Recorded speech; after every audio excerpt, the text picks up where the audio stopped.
안녕하세요. 예, 반갑습니다. 오늘은 전체 강의 9번째 시간입니다. 성호경 우리 같이 함께 바치고 시작하겠습니다. 성부와 성자와 성령의 이름으로 아멘. 지난 시간까지 2시간에 걸쳐서 달신에 대해서 우리가 봤는데요. 이제 새로 오신 분들도 있고 하니까 제가 간단하게 지난 2시간 동안에 우리가 무엇을 공부했는지에 대해서 말씀드리고 그다음에 이제 본격적인 강의로 들어가도록 하겠습니다.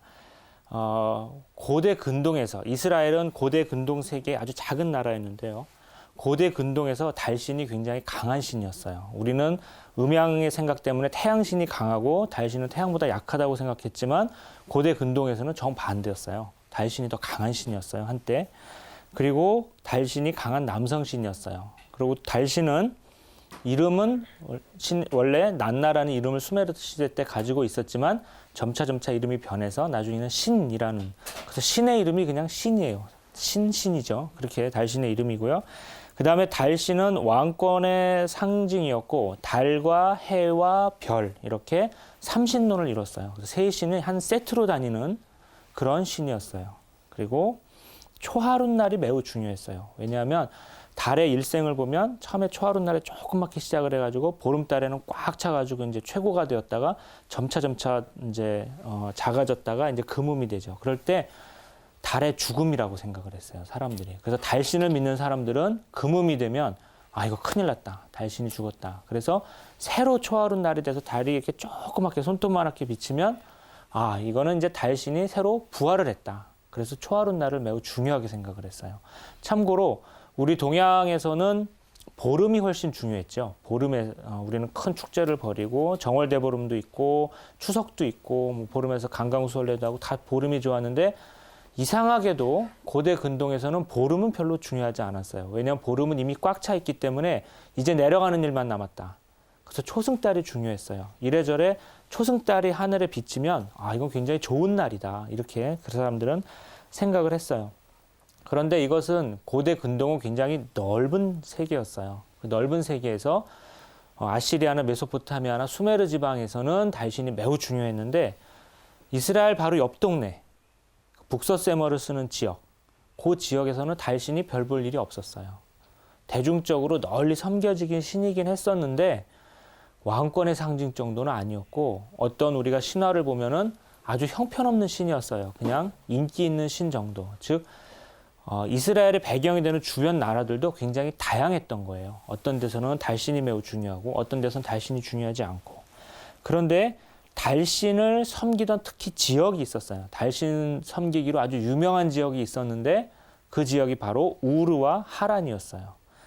우르하고 하란 출신 사람들은 달신을 자기네 신, 매우 중요한 신, 최고신으로 생각을 하고 있었어요. 그런데 과연 이스라엘은 이런 고대 근동의 바탕, 달신 문화를 배경으로 해가지고 달신을 어떻게 생각했을까라는 게 궁금했는데 우리가 저번 시간에 아브라함을 봤어요. 아브라함이 우르 출신이에요.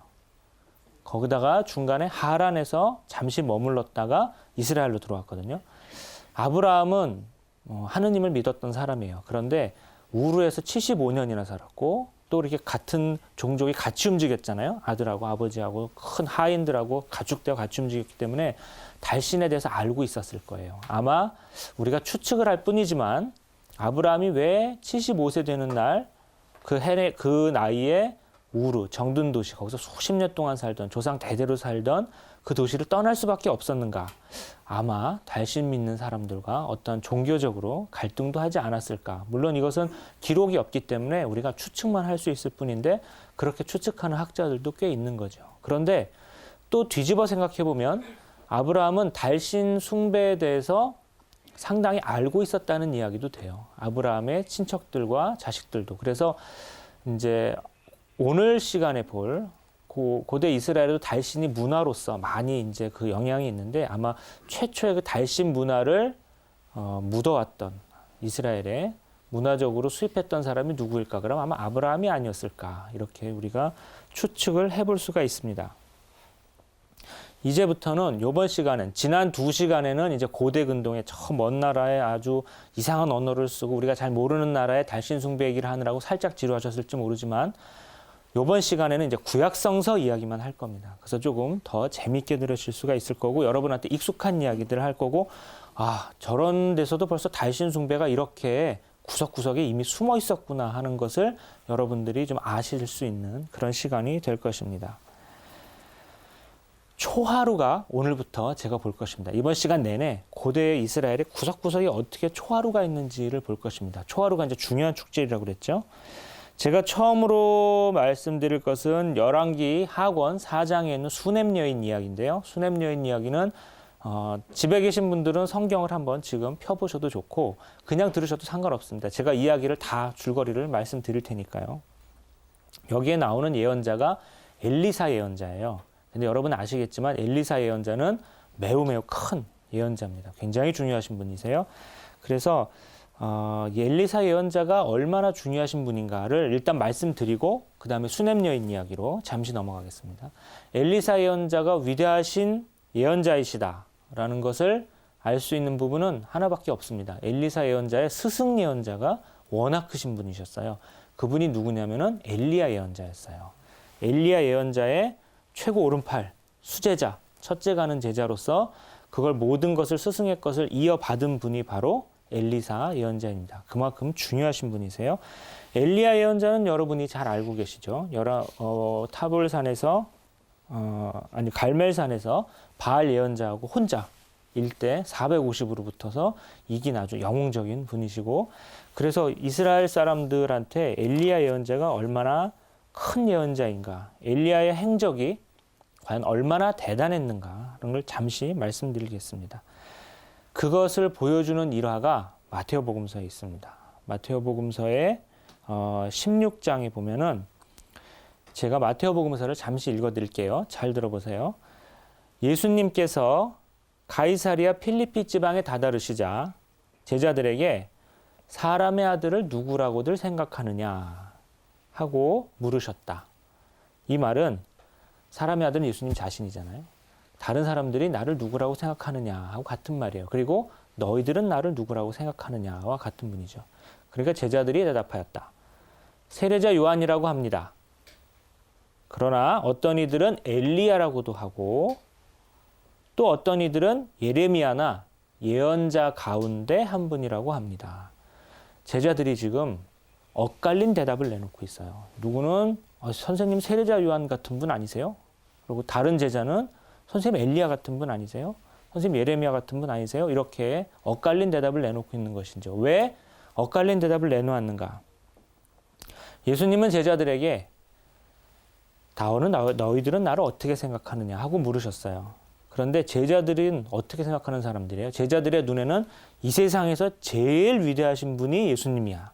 그렇게 그런 생각을 갖고 계신 분이시죠. 그 위대하신 예수님을 그런데 어떻게 표현을 할까 제자들이. 우리 스승 예수가 세계에서 최고신데 이분은 어떤 분이신가. 그러니까 자기 머릿속에서 최고라는 생각을 할 때 이분이 최고인데 스승님은 그런 분이시다라는 대답을 지금 하고 있는 거예요. 그런데 제자들 머릿속에 그래서 고대 그 당시 이스라엘 사람들이 생각하던 최고라는 사람이 누구냐를 우리가 이 대답을 통해서 간접적으로 알 수 있어요. 예수님 오시기 전에 이스라엘 사람들은 누구를 최고로 생각하고 있었는가. 그랬더니 어떤 분은 세례자 요한이라고 그랬어요. 세례자 요한은 그 당시에 매우 강력하신 분이셨어요. 매우 많은 사람들한테 영향력이 있었던 분이시죠. 그리고 두 가지 대답이 나오는데 하나는 엘리야하고 하나는 예레미야예요. 제자들이 생각하기에 이스라엘 역사상 가장 위대한 예언자, 우리 스승 예수님이 바로 그런 분이시다라고 얘기할 수 있는 분이 누구냐면 엘리야하고 예레미야예요. 엘리야는 그 정도로 크신 분이셨어요. 이스라엘 역사에서. 그런데 그 엘리야 예언자의 바로 수제자 예언자가 바로 엘리사 예언자입니다. 그런 위대한 분의 이야기다라는 것을 여러분이 염두에 두시고 지금부터 이야기를 들으시면 됩니다. 집에 계신 분들은 열왕기 하권 빨리 열어보시면 거기 4장에 이런 말이 나옵니다. 엘리야 예언자는 승천하셨어요. 돌아가시지 않고 하늘에 하느님이 높이 올려보내셨어요. 그래서 엘리사 예언자한테 모든 권한을 다 넘겨주셨는데 엘리사 예언자는 무엇을 받았냐면 스승의 겉옷을 받았어요. 스승이 입던 옷을 그대로 다 받은 것이죠. 그리고 나서 그 겉옷으로 요르단 강물을 딱 치니까 요르단 강물이 두 쪽이 났어요. 기적도 똑같이. 그러니까 모든 권능을 다 물려받은 분이에요. 즉 정통성 있는 제자죠. 그리고 엘리사 예언자는 그 이후에 수많은 기적을 행하고 다녀요. 많은 기적을 행하는데 그 중에 하나가 이 수냄 여인 이야기입니다. 열왕기 학원 4장을 다 보셨으면 8절에 이런 말이 있습니다.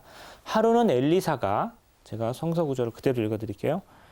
수냄을 지나가게 되었다. 한 지방을 지나가게 되었어요. 그런데 거기에 사는 한 부유한 여자가 엘리사에게 음식을 대접하게 해달라고 간청하였다. 엘리사 예언자는 그냥 지나가는데 그 여자가 그 예언자의 명성 또 이런 걸 듣고 우리 엘리야 예언자를 잇는 큰 분이시다. 그래서 선생님한테 좀 대접 좀 해주십시오라고 간청을 했어요. 그래서 엘리사는 그곳을 지날 때마다 그의 집에 들러 음식을 먹곤 하였다. 그래서 엘리사는 그 지역 지날 때마다 저 부인이 이렇게 오셨으니까 나도 좀 가서 저 이제 정성을 이렇게 드시고 하셨죠. 그 여자가 남편에게 말하였다. 여보, 우리 집에 늘 들르시는 이분은 하느님의 거룩한 사람임에 틀림없습니다. 이 말을 보면 이 여인만 그렇게 했던 게 아니라 남편하고 같이 그 예언자를 섬겼던 것 같아요. 물론 여인이 더 섬겼던 것 같은데 남편도 한편한테 하느님의 거룩한 사람이다라고 정말 믿었던 것 같아요. 그 엘리사 예언자를. 그리고 그건 맞는 말이죠. 엘리사 예언자는 그런 훌륭한 분이셨어요. 그래서 남편한테 이런 제안을 해요.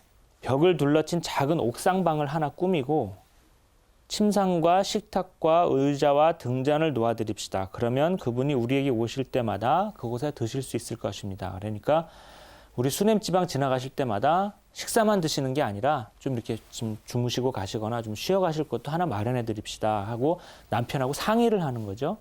이런 면으로 봐서 이 집안 전체가 이 엘리사 예언자를 대단히 극진하게 모시고 있었다. 아마 엘리사 예언자도 이렇게 그 정성에 감복을 해가지고 그 집에 쉬어 들어가게 되었는데 엘리사 예언자도 밥값을 해야 되잖아요. 그죠? 그러니까 이제 늘 옛날 이야기가 그렇듯이 어느 날 엘리사 예언자가 자기 종을 불러요. 거기서 이제 며칠 쉬어가고 하다가 이렇게 성경에는 기록되어 있어요. 13절에 엘리사가 종에게 말하였다. 부인께 여쭈어라. 부인, 우리를 돌보시느라 수고가 많으시오. 내가 부인한테 무엇을 해드리면 좋겠소. 해서 몇 번 이렇게 쉬어 가시다가 뭘 해드리려고 그래요. 그런데 그 여인의 대답은 괜찮습니다. 였어요. 마치 그 수줍은 조선의 여인 같아요. 이렇게 뭘 해드리려고 했는데 괜찮습니다. 그래서 히브리 여인인데 겸양의 미덕을 발휘하는 것이죠. 그런데 그 엘리사 예언자는 거기서 그냥 그치지 않고 종을 다시 불러요. 종한테 다시 물어본 것 같아요. 그러니까 종에게 엘리사 예언자가 이렇게 물어요. 그러면 저 부인한테 무엇을 해주면 좋을까? 네가 좀 알아봐라 이 뜻이죠. 그러니까 종이 이렇게 얘기를 해요. 저 부인은 아들이 없는 데다가 남편이 나이가 많습니다. 그러니까 부유하고 또 남편하고 같이 예언자를 모시는 걸로 봐서 좀 화목한 것 같아요. 같이 둘이 함께 모시니까. 하지만 아들 없는 게 하나가 큰 이제 고민입니다 하고 말하는 것 같아요. 그래요. 이 여인은 아들이 없었어요. 그리고 당시는 지금하고 비교할 수 없을 정도로 심한 가부장 사회였어요. 여성은 사고팔고 하는 대상이 됐 그런 세상이었는데 아들을 못 낳으니까 그 고통이 컸던 거죠. 그러니까 종은 거기를 왔다 갔다 하다 그 고통을 본 것 같아요. 하느님의 사람 엘리사는 딱한 마음이 들었습니다. 성경에 그렇게 나와 있어요. 그래서 아들을 얻게 될 것이다 라고 예언을 했어요. 하느님의 영을 받아서. 그러니까 그 여인이 어떻게 대답을 했냐면 안 믿어요. 어르신, 그럴 리가 있겠습니까? 하느님의 사람이시여 이 여종에게 거짓말하지 마십시오. 이렇게 얘기를 해요. 안 믿었어요, 처음엔. 나는 너무 나이가 들었고 이런 일이 일어날 수가 없다. 우리 그동안 많이 노력을 해봤지만 잘 안 된다. 이런 얘기겠죠. 계속해서 수줍은 조선의 여인 같아요. 그런데 성경은 그렇게 기록하고 있습니다. 그 여자는 임신하여 엘리사가 말한 대로 이듬해 같은 때에 아들을 낳았다. 그래서 결국 그 정성이 통했어요. 예언자, 그 엘리야의 정통을 이은 그 큰 엘리사 예언자는 그 정도 일을 해줄 수 있었던 것 같아요. 그래서 아들을 얻었어요. 그런데 이제부터 이야기가 본격적으로 시작이에요. 여기서 끝이 아니에요. 아들을 얻은 것까지는 좋았는데 이 여자가 팔자가 기구했나 봐요. 그게 귀하게 얻은 아들이 어느 날 돌연사예요. 죽었어요, 그냥. 그것도 어떻게 죽었냐면 성경이 제 어머니 무릎에 누워있다가 죽고 말았어요. 그 아이가 어느 날 들에서 죽었다. 그래가지고 엄마가 그 마음에 빨리 달려가서 집에 누웠는데 그 엄마 무릎 위에서 시름시름 앓다가 죽었어요. 굉장히 어렵게 얻은 귀한 아들이죠. 근데 영문도 모르게 자기 무릎에서 죽으면 그 어머니 심정이 어때야겠어요. 그런데 이 여인이 여기서부터 보통 여인이 아니에요. 이 여인이 어떻게 하냐면 보통 아들이 죽으면 울고 불고 막 남편한테 알리고 그러잖아요. 이 여인이 보통 여인이 아닌 게 무슨 생각이 들었을지 모르는데 남편한테 아들의 죽음을 말하질 않아요. 아들이 있던 방, 자기 무릎에서 아들이 죽었는데 그 방을 닫아버리고 남편한테 이렇게 말을 해요. 종 한 사람과 암나귀 한 마리를 보내주십시오. 하느님의 사람에게 얼른 다녀와야 되겠습니다. 예언자에게 직접 따지러 가는 건지, 왜 아들을 주셨냐고, 아니면 호소하러 가는 건지 잘 모르겠어요. 근데 실제로 그 여인은 예언자를 만나서 이렇게 말을 해요. 28절에 제가 언제 어르신께 아들을 달라고 하였습니까? 워낙 답답한 마음에 예언자를 만나서 그렇게 표현을 한 것이죠. 수줍은 여인이 아들을 잃고 나니까 갑자기 예언자한테 대드는 말도 하는 강한 여인이 됐어요. 그런데 여기서 제가 달신과 관련해서 여러분한테 알려드릴 건 그 남편의 반응이에요. 남편은 어리둥절하죠. 아들이 지금 죽은 걸 몰라요. 갑자기 아내가 와갖고 종 한 명하고 암나귀 한 마리를 좀 준비해달라. 그래서 내가 빨리 저 예언자를 좀 만나고 와야 되겠다. 여기 수냄이니까 예언자 어디 사는지 모르지만 거기까지 좀 갔다 와야 되겠다라고 얘기하는 거예요. 그런데 남편이 왜 가려고 그러냐? 왜 오늘 가려고 그러지? 하고 물어봐요. 그때 뭐라고 얘기하냐면 남편이 물었다. 왜 꼭 오늘 그분에게 가려고 하여? 오늘은 초하룻날도 아니고 안식일도 아니지 않소? 이렇게 물어요. 예언자를 만나러 안식일에 가는 건 우리가 이해가 돼요. 안식일은 하느님이 일주일 동안 세상을 만드시고 7일 만에 쉬신 날이 우리한테 중요한 날이죠. 초하룻날은 달신한테 중요한 날이에요. 그런데 고대 이스라엘에는 초하룻날에 예언자를 만나러 가고 그런 일이 있었나 봐요. 남편이 초하룻날 가는 건 괜찮아. 아니면 안식일 나가는 것도 괜찮아. 오늘도 초하룻날도 아니고 안식일도 아닌데 왜 당신이 오늘 찾아가려 하느냐라고 묻죠. 좀 이상하죠. 안식일에 예언자를 만나는 것은 우리가 이해가 되지만 왜 초하룻날일까? 적어도 이렇게 생각해 볼 수는 있어요. 수냄 지방, 이 여인이 사는 곳, 예루살렘이 아닌 곳에서는 초하룻날이 어쩜 이렇게 중요한 날이었을 수도 있겠다. 초하룻날에 달신을 만나러 가는 게 아니라 우리 하느님을 만나러 가면은 아마 용서가 되지 않았을까. 이렇게 추측해 볼 수도 있죠. 그런데 지금부터 얘기 드릴 건 수냄 여인 이야기가 아니라 다윗 이야기인데요. 거기서도 나와요. 지방뿐이 아니라 이스라엘의 왕실에서도 초하룻날이 중요하였다라는 얘기를 말씀드리려고 해요. 수냄 여인 이야기에서 우리는 적어도 수냄 지방에서는 그런 풍습이 있었다는 걸 남편의 말로 알 수 있습니다. 그런데 이제는 이스라엘의 왕실입니다. 다윗 이야기예요. 사무엘 기록할 겁니다. 사무엘기는 다윗의 행적을 전하는 훌륭한 책이죠. 여러분 잘 아시겠지만 다윗은 굉장히 예쁘고 노래도 잘하고 뭐든지 다 잘하는 그런 아주 용모도 출중한 아이였고 처음에 사울의 총애를 받았죠. 그런데 사람들이 점차 사울보다 다윗을 좋아하게 되니까 사울 임금이 시기를 하게 되었어요. 그래서 다윗을 없애버리려고 그랬죠. 아, 요놈을 그냥 놔뒀다가는 이게 나중에 내 왕위를 넘보겠구나. 사실 그 말은 맞았어요. 그 사람이 쫓겨나고 다윗이 임금이 되었으니까. 근데 사울은 그래서 다윗을 경쟁자로 여기고 다윗을 죽이려고 그랬어요. 사무엘기 상권 20장을 보면은 다윗이 목숨을 간신히 건져서 여러 번 다윗은 위기를 맞았는데 그 중에 한 번이에요. 간신히 목숨을 건진 다윗이 누굴 찾아가냐면 사울의 아들 왕자 요나탄을 찾아가요. 왜냐하면 요나탄은 자기 아버지보다는 다윗 편이었어요. 요나탄에게 가서 이렇게 하소연을 해요. 제가 무슨 짓을 했단 말입니까? 제가 무슨 잘못을 저질렀단 말입니까? 왕자님의 아버지께 제가 무슨 죄를 지었는데 그분께서 이렇게 제 목숨을 노리신단 말이십니까? 이렇게 하소연을 해요, 왕자한테. 그러자 요나탄이 왕자가 그럴 리가 없다. 그러면서 만약에 아버지가 너를 죽이려고 하면은 내가 아버지 편이 아니라 네 편을 들어주겠다. 이런 말을 해요. 자네가 원하는 것은 무엇이든지 해주겠네. 그게 4절이에요. 여기서 다윗과 요나탄은 굉장한 우정의 대명사로 나옵니다. 우리가 동양에 관포지교가 있다 그러면 구약성서의 대표적인 우정의 대명사로 다윗과 요나탄이 있죠. 요나탄은 아버지를 어떤 면에서는 배신한 것이죠. 아버지의 경쟁자 다윗을 돕고 있으니까요. 그래서 큰 우정의 대명사로 불리기도 하고 여러분이 신학 공부를 해보신 분은 아시겠지만 일부 성서학자들은 다윗과 요나탄이 동성애했다 이렇게도 주장하는 사람도 있어요. 그런데 그런 구절은 구약 성경이 없고요. 어쨌든 그런 주장을 할 수 있을 정도로 두 남자가 각별했던 건 사실이에요. 왜냐하면 사무엘기 상권 20장 17절에 요나탄은 다윗을 자기 목숨처럼 사랑하였다라는 구절이 나오거든요. 그걸 굳이 동성애로 해석할 필요는 없을 것 같아요. 남자들 간에도 그렇게 할 수 있는 거니까요. 다윗은 자신의 목숨을 걱정하였어요. 그래서 요나탄한테 계속 도와달라고 하는 거예요. 내일 임금님과 우리 왕자들과 같이 하는 식사가 있다. 거긴 내가 꼭 가야 되는 식사다. 그런데 내가 거기에 가면은 임금이 나를 죽일 거다. 그러니까 내가 안 갈 수가 없다. 거기 식사에 못 간다. 그런데 식사에 못 가면 핑계가 있어야 되지 않냐. 그러니까 왕자가 그 자리에 있다가 아빠가 나를 찾으면 잘 좀 얘기 좀 해줘라. 이렇게 부탁을 해요. 근데 그 말이 재밌어요. 다윗이 하는 말이 이래요.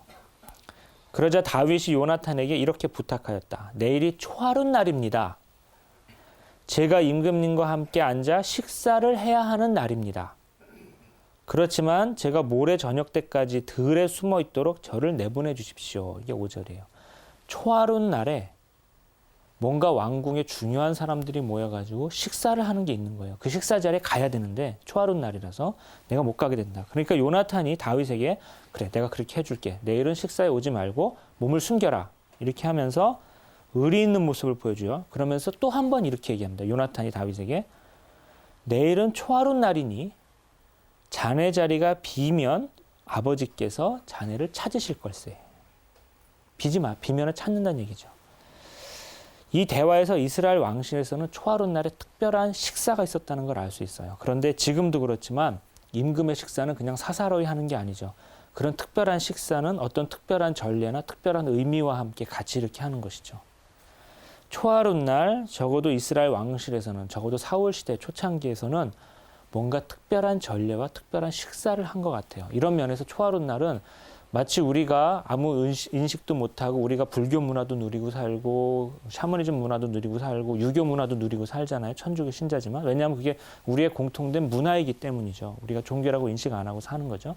아마 그렇게 초하룻 날을 인식하면서 살았던 것 같아요. 그런 식으로 달신 숭배는 아주 간접적이지만 이스라엘에 영향을 끼쳤던 것 같아요.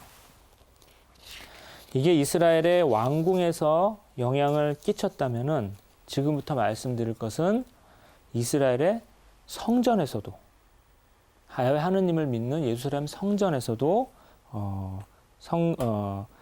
달신 숭배의 그 초하룻 날을 중요하게 생각했다는 말씀을 여러분한테 드릴 겁니다. 이스라엘의 성전에서 초하룻 날은 어떤 의미를 지녔을까? 초하룻 날은 사실은 이스라엘의 전례력에서 매우 중요한 날이었어요. 레위인 아시죠, 여러분? 레위인들. 성경에 사제도 나오고 레위인도 나오고 예언자도 나오고 여러 사람이 나오는데 레위인들의 임무는 성전에서 여러 가지 일을 하는 거였어요. 그래서 레위기도 그렇지만 다른 성경 구절 곳곳에서 레위인들은 이날 뭐를 어떻게 해야 된다, 이날 뭐를 어떻게 해야 된다라는 규정들이 상당히 많이 나와요. 다른 사람들과는 달리 굉장히 촘촘한 규정들을 많이 갖고 있는 사람들이에요. 중요한 사람들이죠. 그거를 안타깝게도 우리가 성경 구절만 가지고는 그걸 다 알 수가 없어요, 지금은. 하지만 몇몇 구절에는 아주 자세히 규정되어 있죠. 그 사람들이 하는 일은 특히 절기를 잘 지키는 거예요. 어느 날은 뭐 하고 어느 날은 뭐 하고 하는 걸. 지금도 그렇죠. 성당에 가보면 그 날짜가 굉장히 중요하죠. 레위인들이 지켜야 되는 기념일이 많이 있는데 그중에 초하룻 날이 있어요. 레위인들, 하느님을 믿는 레위인들이 초하룻 날을 지켜야 되는 것인데 역대기 상권 23장 31절에 이런 날이 나옵니다. 레위인들은 또한 안식일과 초하룻 날과 축제에 주님께 번제물을 바칠 적마다 법규에 따라 정해진 때에 주님 앞에 바치는 일을 맡았다. 다시 한번 읽어드릴게요. 안식일과 초하룻 날과 축일에 주님께 번제물을 바칠 때마다, 즉 안식일에 번제물을 바치는 건 우리가 이해가 되죠. 축일해도 돼요. 여러 가지 다양한 축일이 있어요. 하지만 초하룻 날에도 주님께 번제물을 바쳤던 것 같아요. 그리고 그때에 그들은 주님 앞에 바치는 일을 맡았습니다. 여기서 지금 안식일과 초하룻 날과 축일이라고 되어 있는데요. 만일에 이 축일을 나열한 순서가 만약에 중요한 것대로 순서를 나열했다라고 우리가 이해할 수 있거든요. 중요한 걸 앞에 놓죠. 그러니까 안식일이 가장 중요했고 초하룻 날이 그 다음으로 중요했고 그 다음에 다른 축일들, 기타 축일 이렇게 분류된 거죠. 그러니까 초하룻 날은 그냥 축일이 아니라 초창기에는 상당히 중요한 축일로 그 정도로 깊이 널리 퍼진 우리 문화였다라는 것이죠. 적어도 안식일 다음이지만 다른 축일보다는 앞서는. 시간의 한계상 제가 이 규정을 여기서 더 여러분들한테 읽어드릴 수는 없는데요. 이 구절 말고도 초하룻 날을 축제일로 규정한 것들은 구약성서에 굉장히 많아요. 그러니까 이제 여러분이 앞으로 구약성서 보시다가 혹시 초하룻 날이 나오면 이거는 우리가 달신을 믿었던 게 아니라 그냥 그 당시 문화구나 이렇게 이제 이해해 주시면 되겠습니다. 그 다음으로 갈 것은 예언자입니다. 지금 우리는 어떤 수넴 지방에서 그렇게 했었다는 걸 보았고 예루살렘 다윗 중앙 성전에서도 그랬다는 걸 보았고 그 다음에 왕궁에서 그랬다는 걸 보았고 이제 성전에서 그랬다는 걸 봤죠. 이제는 예언자들이 어떻게 말을 했는가를 보겠습니다. 예언자들은 하느님의 말씀을 전하는 분들이죠. 점쟁이가 아니에요. 미래의 점을 치는 분들이 아니라 하느님의 진리를 전하시는 분들인데 그들도 초하룻 날을 매우 중요하게 생각했는데 예언자들마다 살아온 시대가 다르고 또 살아온 환경이나 임무가 다 다르기 때문에 말하는 맥락은 다 틀려요. 그런데 여러 예언자의 말씀 속에서 초하룻 날이 중요한 축제로 얘기가 되고 있어요. 그래서 제가 한 3분만 말씀드릴 텐데 첫 번째는 아주 유명한 예언자 이사야 예언자입니다. 중요하신 분이죠. 이사야 예언자는 거짓 경신례를 경고한다. 이런 걸 많이 하셨어요. 뭐냐면 우리가 제물을 아무리 잘 바치고 아무리 향을 잘 피우면 무엇이 하겠습니까? 우리가 우리 마음속에 예수님을 모셔야 되는 거죠. 마음속에 사랑과 자비가 있어야 되는 것이죠. 종교적인 축제를 아무리 크게 열고 아무리 축일을 잘 지킨다 하여도 소용이 없죠. 우리 마음이 일단 있어야 되는 것입니다. 마음으로 진심으로 믿어야 된다. 그리고 이것은 이사야 예언자의 말씀은 지금 우리한테도 적용이 되는 말씀이신데 성당에 다닐 때도 껍데기만 다니면 안 되죠.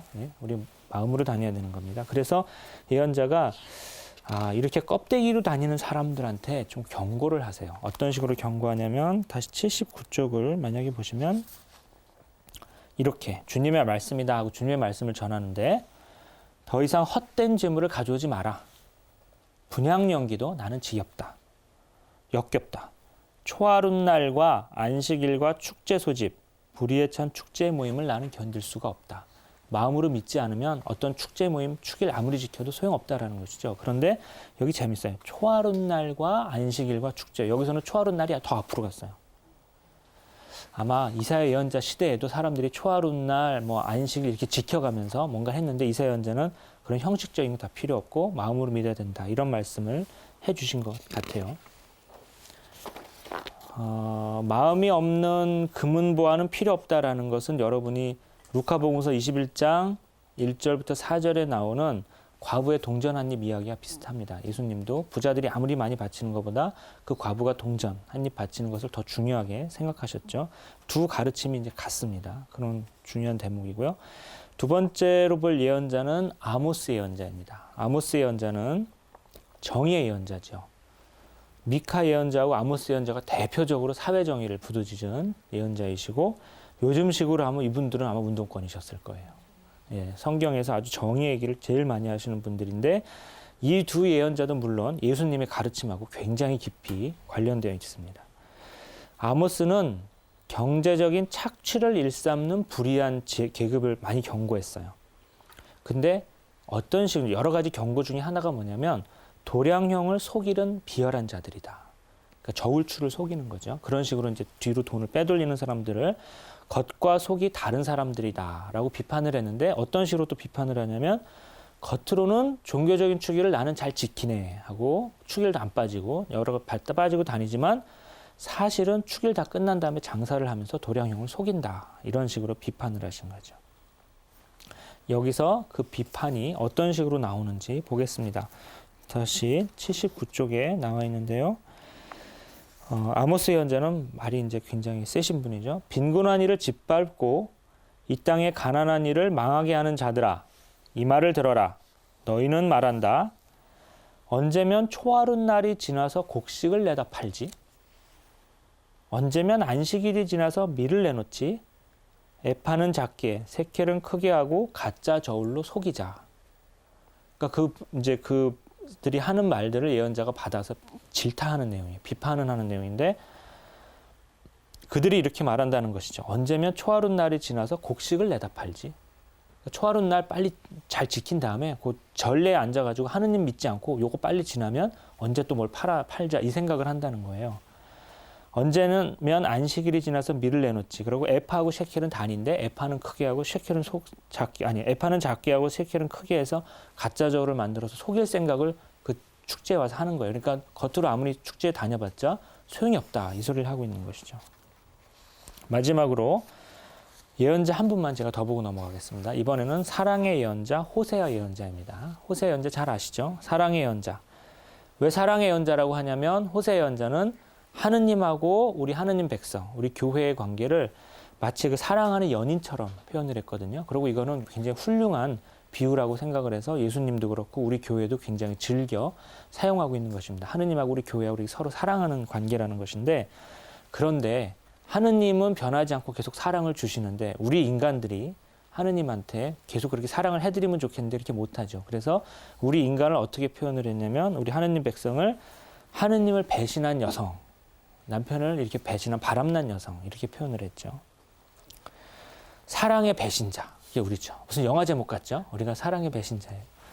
그 사랑의 배신자 우리가 어떻게 하느님의 축제를 기뻐할 수 있을까? 내가 다시 하느님한테 마음이 돌아가서 하느님을 사랑하지 않고 무슨 전례를 나간다, 무슨 축일을 나간다 이런 거 아무 소용이 없는 것이죠. 그런 얘기를 하고 있는 거예요 지금. 그래서 바람난 이스라엘한테는 축제가 필요가 없다. 마음이 먼저 돌아와야지. 그러니까 이렇게 얘기를 합니다. 호세아 예언자 2장 13절, 이제 책의 80쪽인데요. 그 여자의 모든 기쁨, 축제와 초하룻날과 안식일, 그 여자의 모든 축일을 없애버리리라.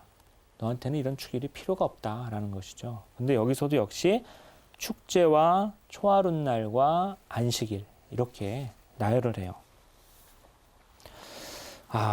이렇게 중요한 달신 숭배에 대해서 구약 성경은 이렇게 널리 퍼져 있구나. 여러분들도 이 강의 전에 많이 못 들어보셨죠? 예, 달신에 대해서 이렇게 많이 들어와 있어요. 마지막으로 이 강의에서 볼 것은 우린 지금까지 유배 이전에 여러 장소를 돌아다녔어요. 예언전도 가고 지방도 가고 왕궁도 가고 성전도 갔는데 그러면 이게 언제까지 지속이 되었을까? 유배 이후에도 지속이 되었어요. 그래서 유배 이후에 그것을 말하는 문서를 여러분한테 이제 말씀드리려고 해요. 초하룻 날을 중히 여기는 관습은 유배 이후에도 면면이 끊이지 않고 이어졌습니다. 생명력이 질긴 문화라고 할 수 있죠. 문화는 사실 잘 안 변하죠. 우리가 아무리 노력을 해도 잘 안 변합니다. 우리는 한국 사람들은 지금 여기가 우리가 평화방송이 명동에 있잖아요. 여기 종로 이쪽에서 500년 전에도 일하고 나서 여기서 국밥을 먹었죠. 지금도 여기 많은 사람들이 여기서 국밥을 먹고 있죠. 옷이나 말이나 생활상은 굉장히 많이 달라졌는데 우리가 먹는 문화는 잘 안 변하죠. 그거 비슷한 것 같아요. 예. 지난 시간, 저번 시간에 우리가 유배가 끝나고 귀환한 백성에 대해서 백성들이 유배에 끌려갔을 때는 하느님이 우리를 다 버리셨나 보다 아주 절망에 빠져가지고 한탄하고 비탄하고 이랬는데 이제 돌아오면서 굉장히 기쁨에 들떴어요. 하느님이 우리를 버리지 않으셨구나. 역시 우리 하느님이시구나. 우리가 하느님 신앙이 잘못되지 않았구나. 이렇게 믿고 있었어요. 그래서 돌아와서 다시 성전을 지으면서 백성들이 굉장히 기쁨에 찼고 굉장히 자신감에 차 있는 장면을 우리가 보았습니다. 예루살렘 시온산에 주님의 성전을 정성 들여서 다시 짓고 거기서 다시 우리가 유배 가서는 잘 못했지만 이제는 하느님을 거기서 제대로 모실 수 있다라고 하면서 굉장히 기쁨에 들떴어요. 그런데 이제 돌아와갖고 새 성전에서 어떻게 할까? 그 전에 하던 대로 우리가 번제물을 바쳐야죠. 제사를 바쳐야 돼요. 제사를 바치는 그거를 어떻게 표현을 하는가? 다시 80쪽에 나와 있습니다. 에즈라기 3장 5절인데 그 뒤로 그들은 일일 번제제물 외에 즉 매일 바치는 번제제물 외에 초하룻 날과 주님의 모든 거룩한 축일에 드리는 제물, 그리고 주님께 자원예물로 드리는 모든 이의 제물을 바쳤다. 이를 번제 제물은 이제 성전을 다시 지었으니까 거기서 매일 미사 바치듯이 매일 이렇게 바치는 것이고, 그 다음에 이제 축일에 따라서 바쳐야 되는데 여기서는 초하룻 날과 기타 이렇게 분류가 됐어요. 갔다 와서도, 유배에 갔다 와서도 초하룻 날을 매우 중요시하게 생각하고 있었던 것이죠. 기껏 유배를 다 끝내고 귀환해서 하는 일이 초하룻 날을 지키는 것이었어요. 그만큼 이 사람들은 초하룻 날이 아마 달신 숭배다 이렇게 생각하지 않고 그냥 계속 하던 관습으로 생각했던 것 같아요. 비슷한 시기에 에즈라서하고 비슷한 시기에 나온 느헤미야서도 마찬가지입니다. 느헤미야서에 보면 유배에서 돌아온 백성이 주님의 성전을 지상 최고의 보배로 여겨서 굉장히 그 성전을 귀하게 여기는 장면이 나오거든요. 그래서 하느님의 집에 전례를 정성스럽게 다듬고 꼼꼼하고 정확한 규정을 이제 마련하였죠. 그래서 이런 규정을 씁니다. 우리는 또한 이러한 규례를 정하였다. 우리는 우리 하느님 집의 전례를 위하여 해마다 3분의 1 셰켈씩 바친다. 이는 두 줄로 차려놓은 빵, 이제 제물이 구체적으로 나와요. 빵을 두 줄로 차려야 되고, 일일 곡식 제물, 매일 바치는 곡식 제물이 있고, 일일 번제물, 매일 바치는 번제물이 있고, 안식일 제물이 있어요. 그리고 초하룻 날 제물이 있어요. 초하룻 날 제물도 따로 챙겨놨어요. 그리고 축일 제물, 거룩한 예물, 속죄 제물, 뭐 기타 쭉 나와요. 그러니까 이후에 느헤미야 기에서도 똑같이 초하룻 날은 다시 챙기는 어떤 날로 이렇게 나와 있습니다. 이거 보면은 어쩌면 이스라엘의 종교를 연구하는데 우리가 초하룻 날을 중요하게 생각하지 않을 수가 없다라는 걸 알 수 있어요. 그래서 제가 이 강의를 준비하면서 왜 고대 근동의 달신을 보는가는 사실 이것 때문에 그래요. 문화적으로 넓게 퍼져 있기 때문에 이 달신 숭배 문화가 구체적으로 어디서부터 왔는가, 얼마나 널리 퍼져 있는가, 다른 나라에서 얼마나 중요했던가를 우리가 알면은 구약 성경을 이해하는 데 큰 도움이 되겠죠. 그래서 저번에 2시간에 걸쳐가지고 조금 복잡하지만 고대 근동의 달신에 대해 가지고 우리가 쭉 봤던 거죠. 강의를 이제 다시 보기로 들으시는 분들은 그걸 한번 들어보시면 그래서 이스라엘도 이렇게 널리 퍼진 문화를 수용할 수밖에 없었구나 이렇게 생각하실 거예요. 왜냐하면 이스라엘은 고대 근동에서 굉장히 작은 나라였거든요. 그리고 작은 나라였고 큰 나라들 사이에서 맨날 부대끼면서 살았잖아요. 조공바치고 끌려가고 맨날 패하고. 그러니까 큰 나라의 문물을 수입할 수밖에 없었던 것이죠. 마지막으로 볼 것은 유딧기입니다. 유딧기는 여전히 초하루가 중요한 날인데 경건한 여인 유딧의 행실을 전하는 구절입니다. 유딧은 여러분 잘 아시다시피 아주 영웅적인 여인인데 그 유딧은 어떤 여인으로 소개가 되냐면 처음에 굉장히 하느님을 곧대로 믿고 착하고 우리 신앙심이 깊은 아주 경건한 여인으로 나오거든요. 그 여인이 이제 유딧 여인도 그렇지만 수넴 여자도 굉장히 재밌어요. 그 두 분이 좀 비슷한 면이 있는데 그 두 분이 다 초하룻 날을 믿었다는 특징이 있습니다. 유딧기는 책 81쪽에서 있습니다. 제가 말씀드릴게요.